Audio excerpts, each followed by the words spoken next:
नमस्कार, श्री स्वामी समर्थ. सावीज किचन आणि फूड रेसिपीजमध्ये तुम्हा सर्वांचं मनपूर्वक स्वागत आहे. आज आपण अतिशय सोपी आणि चविष्ट मटकीच्या डाळीपासून डाळ कांदा कसा बनवायचा हे पाहणार आहोत. या मटकीच्या डाळीपासून तुम्ही रस्सा भाजी किंवा सुका डाळ कांदा तसंच या मटकीची आमटीसुद्धा बनवू शकता. ही मटकीची डाळ तुम्हाला बाजारामध्ये सहज मिळेल. मला ही डाळ माझ्या एका मैत्रिणीने तिच्या गावावरून आणून दिलेली आहे.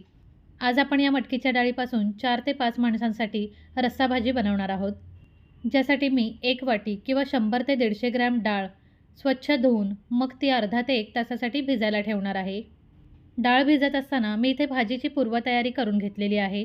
ज्यामध्ये मी एक मोठा कांदा बारीक चिरून घेतला आहे, अर्धा टोमॅटो घेतला आहे बारीक चिरून, त्याचबरोबर लसणाच्या 15 ते 20 पाकळ्या मी इथे घेतलेल्या आहे. इथे आपण लसूण थोडा जास्त वापरणार आहोत. त्यानंतर कढीपत्त्याची 10 ते 15 पानं, 1 चमचा आलं लसूणची पेस्ट आणि काही सुके मसाले घेतलेले आहेत. सुक्या मसाल्यांमध्ये मी घेतलेली आहे अर्धा चमचा हळद, अर्धा चमचा धने पावडर, अर्धा चमचा जिरे पावडर, 1 चमचा काश्मीरी लाल तिखट, 1 चमचा मी घेतलेला आहे कांदा लसूण मसाला आणि 1 चमचा गोडा मसाला. यानंतर मी फोडणीसाठी 2 पळी तेल घेतलेलं आहे. वाटीच्या प्रमाणामध्ये तुम्ही अर्धा वाटी तेल इथे घेऊ शकता. सर्वात प्रथम तेल गरम झाल्यानंतर 1 चमचा मोहरी घेऊन त्यावर 1 चमचा आलं लसूणची पेस्ट टाकून घेतली आहे आणि मग कांदा, टोमॅटो, लसूण आणि कढीपत्ता एक एक करून आपण या तेलामध्ये टाकणार आहोत. लसूण थोडी ठेचून घ्यायची आहे. इथे मी जो लसूण वापरला आहे त्याच्या पाकळ्या एकदम मोठ्या होत्या. तुमच्याकडे जर लसूण लहान असेल तर तुम्ही पूर्ण 2 कांदे लसूण इथे वापरू शकता. आता हे सर्व पदार्थ तुम्ही या तेलावर एक एक करूनही परतून घेऊ शकता किंवा अशा पद्धतीने सर्व पदार्थ एकत्र तेलावर परतले तरीही चालणार आहे. इथे 3 ते 4 मिनिटासाठी आपण हे सर्व पदार्थ गरम तेलावर मध्यम आचेवर परतून घेणार आहोत. हे सर्व पदार्थ 3 ते 4 मिनिटासाठी या तेलावर परतून झाल्यानंतर आपण जे सुके मसाले काढून घेतलेले आहेत हे सर्व आपण या तेलामध्ये टाकून परतणार आहोत. हे सर्व सुके मसाले आपल्याला या तेलाबरोबर आणि या बाकी पदार्थांबरोबर 1 ते 2 मिनिटासाठी परतून घ्यायचे आहेत.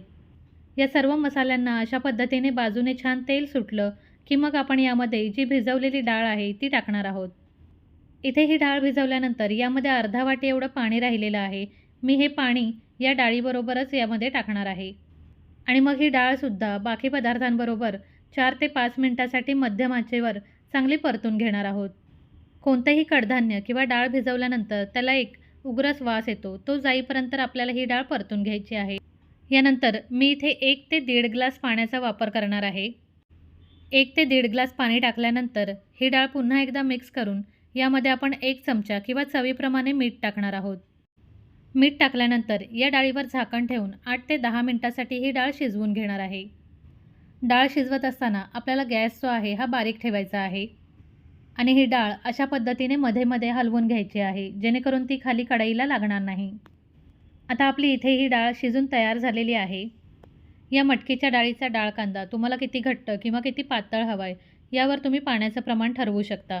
तुम्हाला जर ही भाजी एकदम सुकी हवी असेल तर तुम्ही 1 ग्लास पाणी टाकूनही ही शिजवून घेऊ शकता.